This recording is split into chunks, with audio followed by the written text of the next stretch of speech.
अस्सलाम वालेकुम and welcome to fast sports. You are watching golden boot. I am your host Ali Mirza. ये नजर डालते हैं प्रोग्राम में आज की टॉप स्टोरीज पर।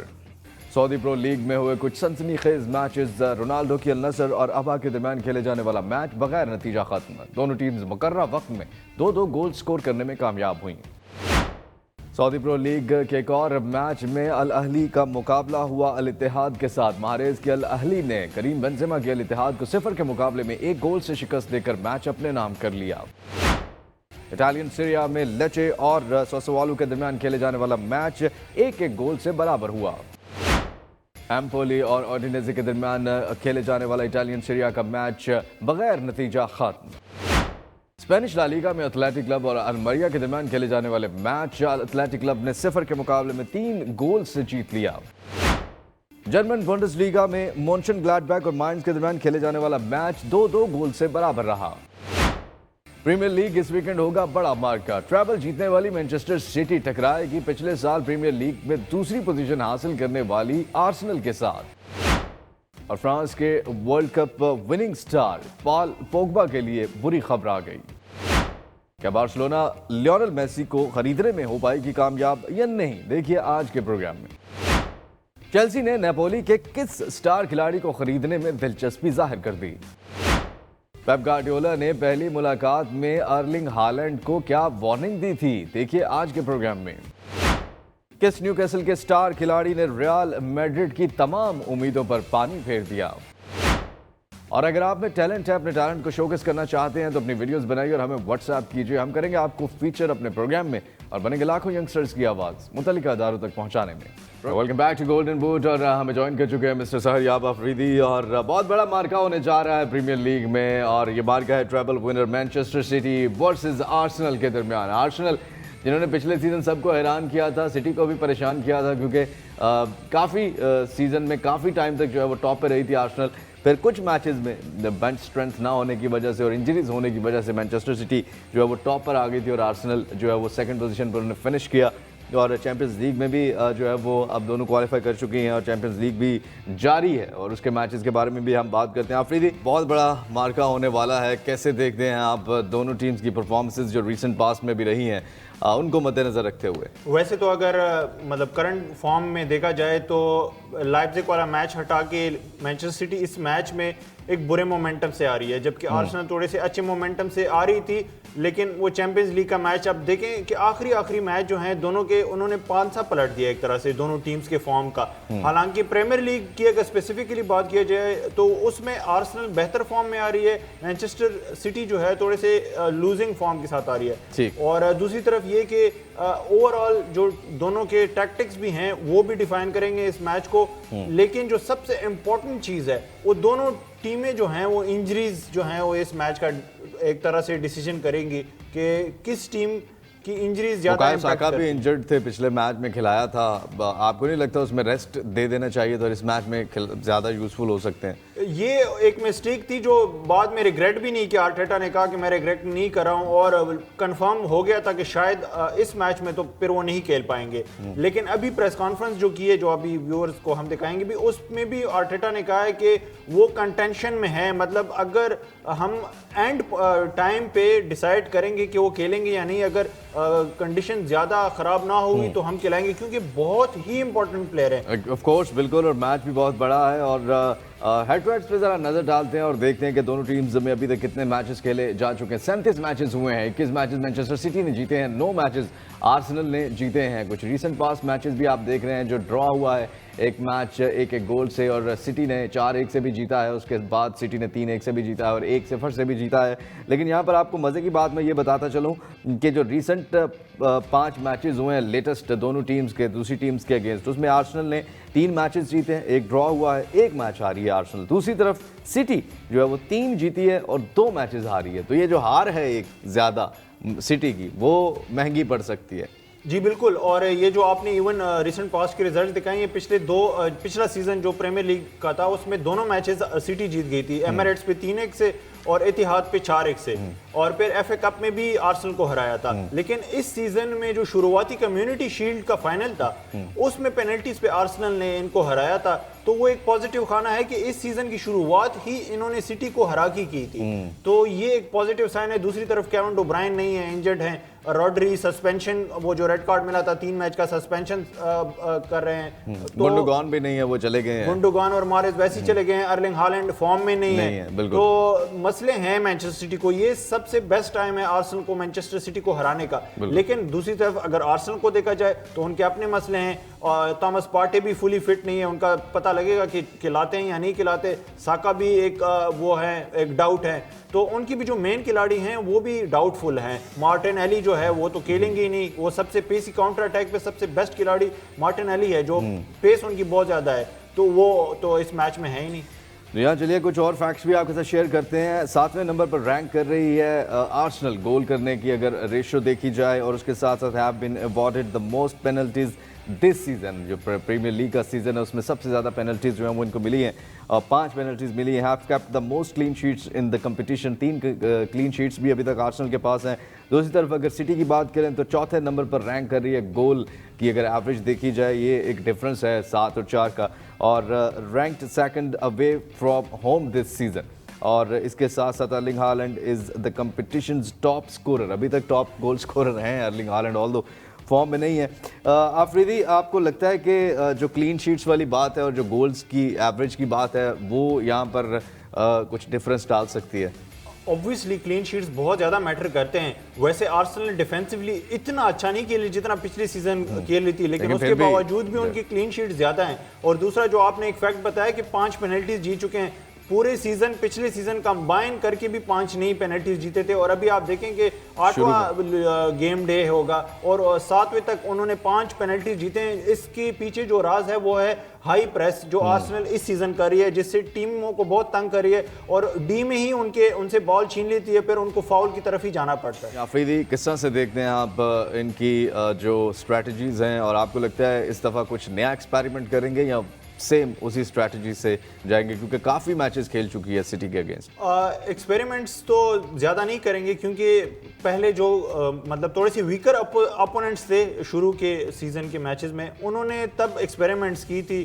4-3-3 भी खिलाया था, 3-4-3 भी खिलाया था, और थॉमस पार्टे को राइट बैक पे खिलाया था, जबकि बेन वाइट जो कि राइट बैक हैं वो उनको सेंटर बैक खिलाया था। तो इस तरह की चीज़ें एक्सपेरिमेंट की थी। अब ज़िनचेंको जो हैं वो एज अ सेकंड पिवट खेलते हैं जब थॉमस पार्टे नहीं होते डेक्लन राइस के साथ। और पिछले सीजन और इस सीजन में जो सबसे मेन डिफरेंस है वो है कि पिछले सीजन डेक्लन राइस नहीं थे, वो तो एक परमानेंट आपका पिवट है।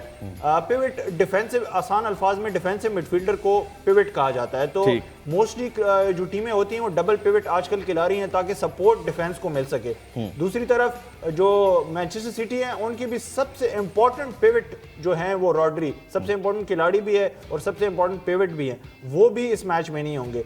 तो ये है कि थोड़ा सा बैलेंस आउट करेंगी। अब अवेलेबल रिसोर्सेज के ऊपर कितना आर्सेनल जो है वो टफ फाइट देगी। और दूसरा रेफरी के ऊपर भी हो सकता है ना, क्योंकि काफ़ी गलत डिसीजंस हमें देखने को मिल रहे हैं। तो पिछले साल भी आर्सेनल को काफ़ी ये सामना करना पड़ा था जो कि गलत डिसीजंस लिए गए थे उनके अगेंस्ट।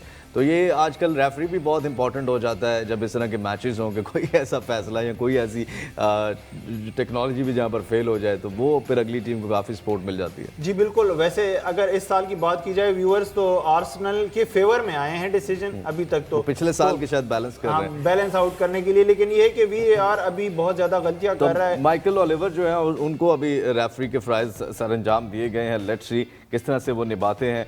पेप गार्डियोला जी हाँ, मैनचेस्टर सिटी को ट्रैवल उन्होंने जितवाया, FA कप भी जितवाया और शानदार उनकी कोचिंग में अभी तक सिटी जा रही है। ये मैच बहुत इंपॉर्टेंट है। और किस तरह से देखते हैं आप सिटी, उनका जो बॉडी लैंग्वेज थी उससे वो नज़र आ रहे थे उनके जो खदशात हैं उनकी टीम को लेकर? जी ऑब्वियसली, क्योंकि खिलाड़ी तो बहुत ज़्यादा मिस कर रहे हैं, ख़ास करके केविन डी ब्रुयने की कमी है। लेकिन ये है कि जो पिछले मैच में लाइप्ज़िग के खिलाफ जिस तरह ये टीम इनकी लड़ी है तो उनसे इनको काफ़ी पॉजिटिव मिला है। और अभी जो ख़ास करके नए खिलाड़ी आए हैं जिसमें डोकू जो हैं और ग्वार्डियोल है, वो टीम में अभी जेलन होंगे, वो काफ़ी पोटेंशियल के खिलाड़ी हैं। अब जैसे डोकू वैसे इनके स्टाइल के अगेंस्ट खेलते हैं, डोकू ज़्यादा ड्रिबलर हैं, फास्ट पेस खिलाड़ी हैं। इनको माहरेज जैसे, ग्रीलिश जैसे, कोविचिक जैसे और गुंडुकान जैसे खिलाड़ी, डेविड सिल्वा जैसे खिलाड़ी, बर्नार्डो सिल्वा जैसे खिलाड़ी पसंद हैं जो कि पासिंग करते हैं। अब पिछले प्रेस कॉन्फ्रेंस में भी अगर आप इनके सुने तो इन्होंने कहा कि हमने अगर एक एक्स्ट्रा और पास कर दिया होता तो वो गोल कंसीड ना करते आरबी लाइप्जिग के खिलाफ। तो ये हमेशा कहते हैं कि अगर आपने 5 पासिस करने हैं ना, तो उधर अगर आप 8 पासिस करेंगे ना तो ज़्यादा गोल चांसेस क्रिएशन आपकी होगी और बॉल भी लूज नहीं करेंगे और गोल भी कंसीड नहीं करेंगे। चलिए बिल्कुल, और अर्लिंग हालैंड को किस तरह से फॉर्म में लाएंगे ये भी एक बड़ा सवालिया निशान है और काफ़ी परेशान भी होंगे कि वो परफॉर्म नहीं कर पा रहे। ऑल दो अभी भी टॉप गोल स्कोरर हैं वो इस सीज़न जो आगाज़ हुआ है। अफरीदी प्रेडिक्शंस क्या हैं आपकी? क्या लगता है आपको कौन सी टीम जो है वो जीत सकती है? आर्सेनल के पास बेस्ट अपॉर्चुनिटी है, मुझे लगता है आर्सेनल को एच कर जाना चाहिए, लेकिन ड्रॉ भी एक पॉसिबिलिटी है। मुझे लगता है शायद ये ड्रॉ की तरफ चला जाए और एक हाई स्कोरिंग गेम होगा। अच्छा, हमारे पास जो रिजल्ट है वो कुछ और है जो कि अभी आ गया है और मैच से पहले आया है, और वोटिंग जो कहती है वो ये कहती है कि आर्सेनल ये मैच हार जाएगी, मैनचेस्टर सिटी ये मैच जीतेगी 2-1 से। और अब लेट्स सी ड्रॉ के कितने चांसेस हैं, ये होता है या नहीं होता। अभी तक जो है वो 44% जो है वो मैनचेस्टर सिटी को फेवर दी जा रही है और 42% जो है वो आर्सेनल को फेवर दी जा रही है और 14% जो है वो ड्रॉ। लोग कहते हैं कि ये मैच ड्रॉ होगा। लेट्स सी क्या होता है इस मैच का। यहाँ पर एक छोटी सी ब्रेक का वक्त हुआ चाहता है, लेकिन आपने कहीं नहीं जाना क्योंकि ब्रेक के बाद हम आपके साथ शेयर करेंगे गोल्डन बूट लेटेस्ट में अराउंड द वर्ल्ड क्या खबरें हैं, और लियोनेल मेसी बार्सिलोना जाने वाले हैं या नहीं जाने वाले, इसके बारे में आपको बताएंगे। Welcome back to golden boot. Program में शामिल करेंगे गोल्डन बूट लेटेस्ट क्या चल रहा है अराउंड द वर्ल्ड फुटबॉल की दुनिया में। सबसे पहली खबर हमारे पास जो है वो पॉल पोग्बा के बारे में है। Paul Pogba faces threat of lengthy ban after his anti doping counter analysis tested positive. ये तो बड़ी भयानक खबर है पॉल पोग्बा के लिए। जी बिल्कुल, बहुत ही कैरियर थ्रेटनिंग खबर है। और ये अगर थोड़ा सा एक्सप्लेन करूं बैकग्राउंड इसका, कि 20 अगस्त को इसी सीज़न इनका टेस्ट, जो एक मैच के बाद इनका टेस्ट पॉजिटिव आ गया था।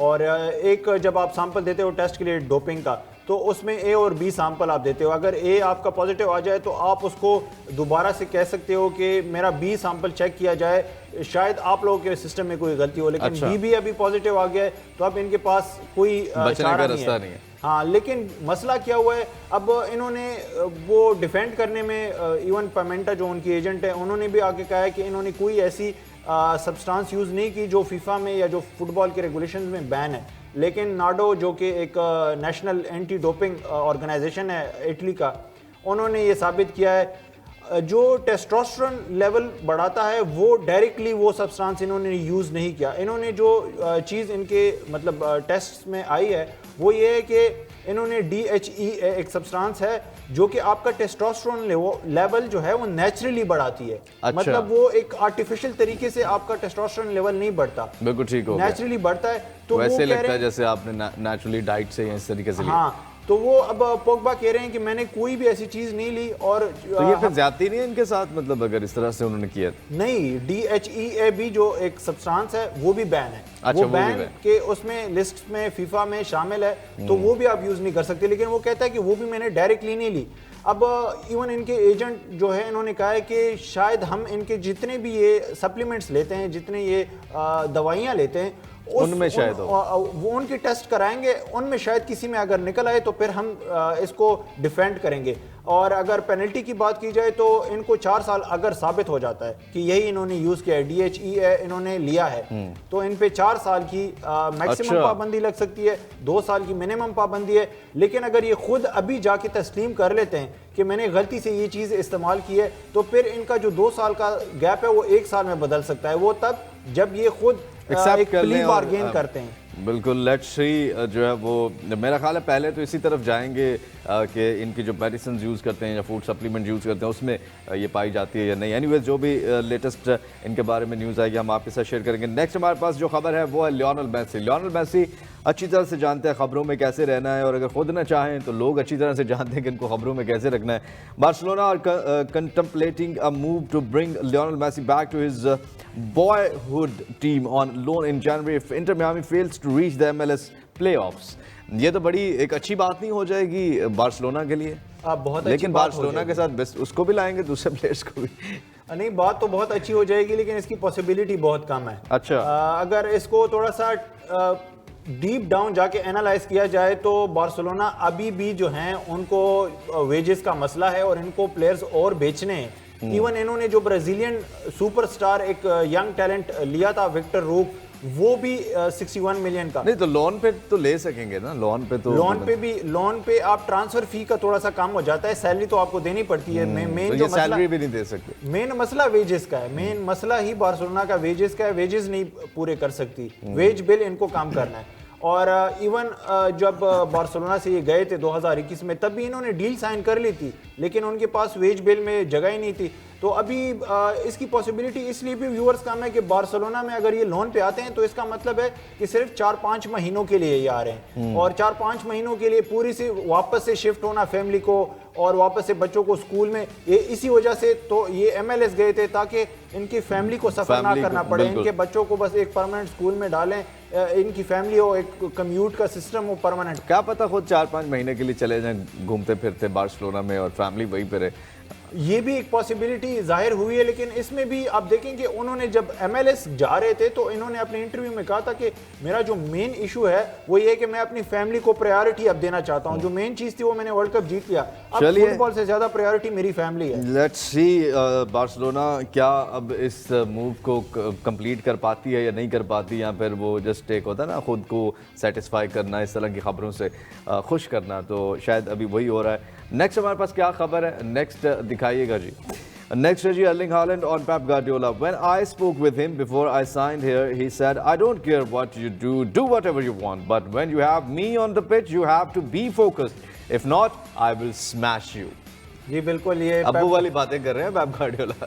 पेप गार्डियोला का यही तरीका है, वो ये नहीं देखते कि आप कितने बड़े स्टार हैं। इन्होंने मेरा हाल है वो जब अवार्ड लिया था अर्लिंग हालैंड ने, तब भी इनके बारे में कहा था फादर के साथ कंपेयर करते हुए। हाँ, अर्लिंग हालैंड ने तब भी इनको कहा था कि ये जो हैं वो काफ़ी मतलब सख्त जो है वो एक तरह से टीचर टाइप हैं, फादर टाइप, तो होना भी चाहिए। और जितने बड़े खिलाड़ी इन्होंने प्रोड्यूस किए हैं वो वाकई में इनका डिसिप्लिन पे नो कॉम्प्रोमाइज़ है।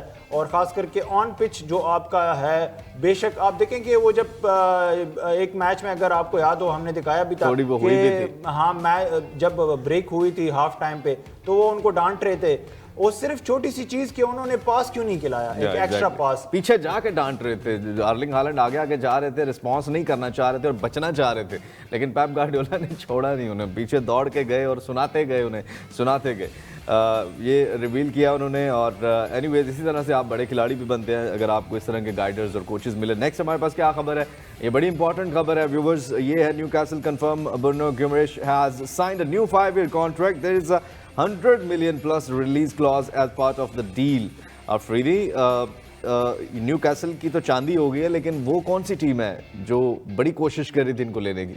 रियल मैड्रिड काफी इंटरेस्टेड थी इनको लेने में, लेकिन ये जो आखिर में आपने जुमला बोला है 100 प्लस रिलीज क्लॉज, ये एक जो है वो एक खुशखबरी एक तरह से दे रही है रियल मैड्रिड को कि रिलीज क्लॉज बहुत बड़ा नहीं रखा। अच्छा, तो 100 मिलियन रिलीज क्लॉज तो रियल मैड्रिड पे कर सकती है अगर बहुत ज्यादा रियल मैड्रिड को चाहिए ये प्लेयर, लेकिन ये कि ब्रूनो गुमेरिश के लिए 100 मिलियन देना वो पे डिपेंड करेगा। लेकिन 5 साल का कॉन्ट्रैक्ट एक्सटेंड करना रियल मैड्रिड के लिए खतरे की घंटी है कि वो एक प्लेयर में इंटरेस्टेड थी जो कि उनको लगता था कि 30-40 मिलियन तक वो खरीद लेंगे और एक अच्छा वैल्यू एडिशन बेंच के लिए एक बहुत ही अच्छे खिलाड़ी साबित हो सकते थे।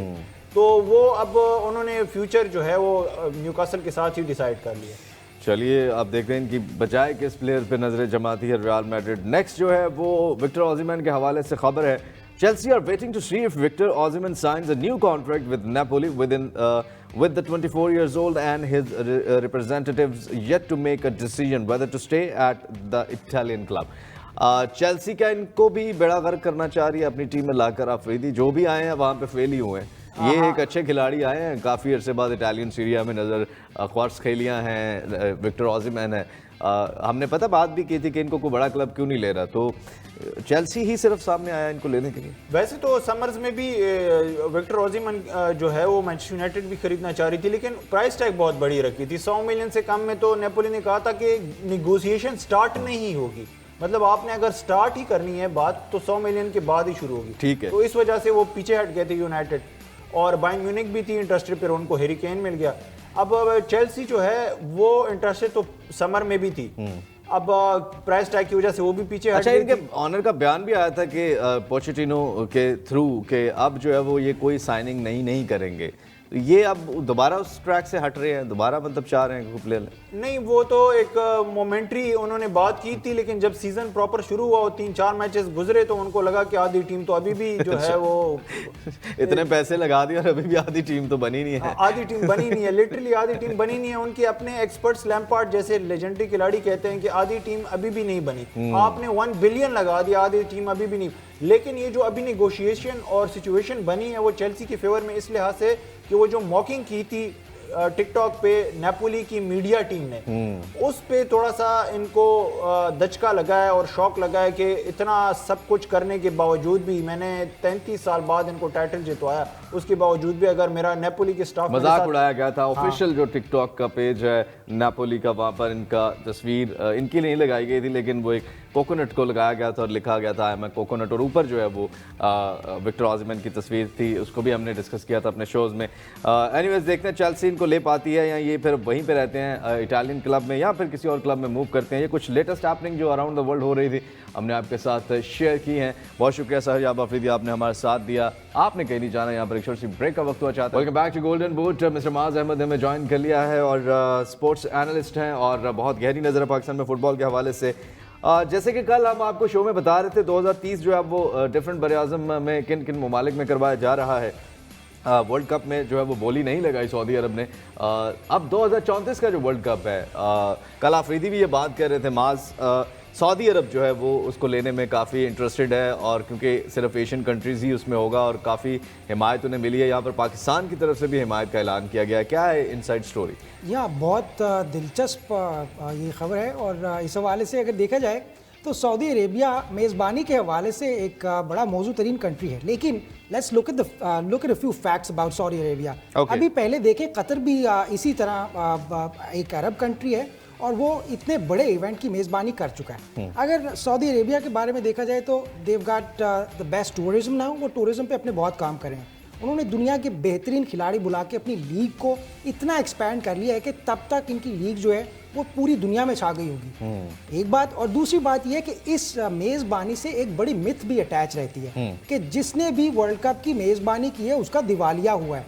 तो इस हवाले से भी काफ़ी मुबस्सरीन जो है वो बात कर रहे होंगे, लेकिन ये बात खुशाइंद है कि उन्होंने 2030 लेकिन 2034 तक तो उनकी अपनी लीग भी, जिस तरह आप कह रहे हैं, काफ़ी इस्टेब्लिश हो चुकी होगी, और वो जो उनका बजट उन्होंने रखा है, मेरा ख्याल है उनके पास ज़्यादा मौका होगा, ज़्यादा स्पॉन्सर्स और ज़्यादा वो चीज़। और जो तीसरा फैक्टर मुझे नज़र आता है कि ये जो कतर में हुआ था वर्ल्ड कप, इसको भी होस्ट करना चाह रहा था सऊदी अरब, लेकिन कतर ने कन्विंस किया सऊदी अरब को और उन्होंने जो है वो नुमाइंदगी की, मेज़बानी की वर्ल्ड कप की। और उसके बाद 2030 में भी फिर ये सोचा गया था और कहा गया था कि सऊदी अरब जो है वो इसकी मेज़बानी करेगा, लेकिन उस वक्त जो है वो बोली लगाने वाली और भी ज़्यादा कंट्रीज़ थी। तो सऊदी अरब ने ये मास्टर स्ट्रोक मुझे तो लगता है खेला है कि 2034 में वो अकेला ही बादशाह होगा जो कि यहाँ पर मेज़बानी करवा सकता है, और तब तक जो बजट है या जो भी अपनी चीज़ें हैं और अपनी स्टैब्लिश कर चुका होगा लीग को भी, और काफ़ी सरमाया भी इकट्ठा कर चुका होगा, प्लान करने के लिए ज़्यादा टाइम है उनके पास। तो वो जो एक सैक्रिफाइस वो दिया है उन्होंने, ये 2022 के वर्ल्ड कप में भी और 2030 के वर्ल्ड कप में भी, वो भी उनको कहीं ना कहीं बेनिफिट जो है वो करेगा 2034 और सफारती महाज पर भी, महाज तो नहीं कहना चाहिए, सिफारती सतह पर भी अगर देखा जाए तो पाकिस्तान के उनके साथ ताल्लुकात बड़े बेहतर हैं। 6 मुल्की टूर्नामेंट करवाया खवातीन का, उन्होंने पाकिस्तान को सबसे पहले इन्वाइट किया। दूसरी बात यह है कि वैसे भी हमारा उनके साथ, आपको पता है, बरादर इस्लामी मुल्क है, तो हमारे सिफारती ताल्लुकात उनसे बेहतरीन। बिल्कुल एक और चीज़ हो सकती है 2034 के वर्ल्ड कप से पहले एम्प्लॉयज़ के काफ़ी जो है वो जैसा कतर में निकले थे, ये बहुत ज़्यादा जो है वो मौके निकलेंगे और काफ़ी ज़्यादा लोगों को जो है वो सऊदी अरब बुलाएगा, और ज़्यादातर इन्हीं कंट्री से जो है वो पाकिस्तान, इंडिया, बांग्लादेश और जो साइड की कंट्रीज वहाँ से ही बुलाते हैं। जी हाँ, नेक्स्ट प्रोग्राम में हम खबर शामिल करेंगे पाकिस्तान फुटबॉल फेडरेशन ने नुमाइंदों को जो है वो रेफरिंग की ट्रेनिंग के लिए सऊदी अरब भेज दिया है। काफ़ी ज़्यादा अब सऊदी अरब हो रही है, और पाकिस्तान जैसे 6 मुल्क की हमारी ख़वातीन टीम वहाँ पे खेल भी रही है, काफ़ी अच्छा खेल रही है। माज, ये जो ट्रेनिंग के लिए भेजा है, इसकी क्या इनसाइड स्टोरी है? ये 3 नुमाइंदे पाकिस्तान फुटबॉल फेडरेशन ने मुंतखब किए हैं, जिनमें एक असिस्टेंट रेफरी फीफा से मुसद्दिका वो और 2 ट्रेनीज जो हैं वो रेफरिंग की तरबियत के लिए रियाज गई हैं। अच्छा, ये वहाँ पे लोकल जो है वो सऊदी अरब की तरफ से ट्रेनिंग की जाएगी या कोई इंटरनेशनल? इस बारे में अभी तफसीलात जो है हम इस्तफसार करने की कोशिश कर रहे हैं। As soon as we get the information we definitely share it in due time. लेकिन अभी इस बारे में अगर इसको इस तरह देखा जाए कि पाकिस्तान के रिसोर्स के लिए ये एक फ्यूचरिस्टिक और इंडिविजुअली बड़ी अच्छी अपॉर्चुनिटी है। हमारे रिसोर्सेज जितने अच्छे ग्रूम होते जाएंगे, हमारे पास लोकली लोगों को अट्रैक्ट करने के लिए हमारे पास पब्लिक फिगर्स होंगे जिन्होंने वो माइलस्टोन्स अचीव किए हुए हैं, जिनकी तरफ लोग देख सकते हैं कि यार ये वो फिगर्स हैं जिनकी तरफ we can look up to and we can become like that. चलिए, बिल्कुल। और ये अच्छी चीज़ है कि हमारे नुमाइंदे जो है वो अब फेडरेशन जो है उनको भेज रही है दूसरे ममालिक में ट्रेनिंग के लिए। इस तरह शायद कोचिंग के लिए भी भेजा जाए, कोचिंग कोर्सेज के लिए भी भेजा है। नेक्स्ट हमारे पास क्या है? नेक्स्ट जो खबर है वो अब शामिल करेंगे प्रोग्राम में, और ये है Pakistan football world cup qualifier matches के लिए जो है ऑफिशियल स्पॉन्सर्स का ऐलान कर दिया गया है। माज, क्या जो ऐलान हुआ है? और 17 अक्टूबर को ये मैच होगा पाकिस्तान वर्सेस कम्बोडिया के दरमियान। यहाँ 12 अक्टूबर से हमारा अवे लेग शुरू हो जाएगा, कम्बोडिया जाएगी टीम, और इस प्रिलिमिनरी राउंड के लिए, पहले राउंड के लिए पाकिस्तान को 2 ऑफिशियल स्पॉन्सर्स मिल गए हैं। इनका जो इश्तराक है वो हो चुका है। एक बहुत मशहूर वेबसाइट है जिस पे इवेंट्स की टिकट्स की भी फ़रोख्त जो है वो मुमकिन तौर पर उसी पर दस्तयाब होगी। टिकट्स लोग जा सकते हैं, they can log on to bookme.pk, they can purchase it from there. और फिर उसके अलावा अगर देखा जाए तो स्पोर्ट्स वेयर एक ब्रांड है जिम आमर के नाम से, उन्होंने भी पाकिस्तान फुटबॉल फेडरेशन को देव एक्सटेंडेड देयर स्पॉन्सर, और वो स्पॉन्सर कर रहे हैं। तो ये बड़ी अच्छी बात है कि लोग अब कॉर्पोरेट सेक्टर टिकट्स के लिए जो है वो अब आपको बुक में जो है उस पर आप कर सकते हैं, और ज़्यादा से ज़्यादा शायकीन जाएं ताकि हमारी जो टीम है उसको ज़्यादा से ज़्यादा सपोर्ट मिले, और वो जो मोमेंटम है, जो मोटिवेशन है, हमारे जो प्लेयर्स जो इतने सालों से बेचारे खेल रहे हैं लेकिन लाइमलाइट में नहीं है, और वो जो खेलना चाहते हैं और आना चाहते हैं ताकि उनको भी वो एक एक लाइमलाइट मिले और उनकी भी एक हौसला अफजाई हो, उनको भी पता हो कि हमें बैक करते हैं हमारे लोग।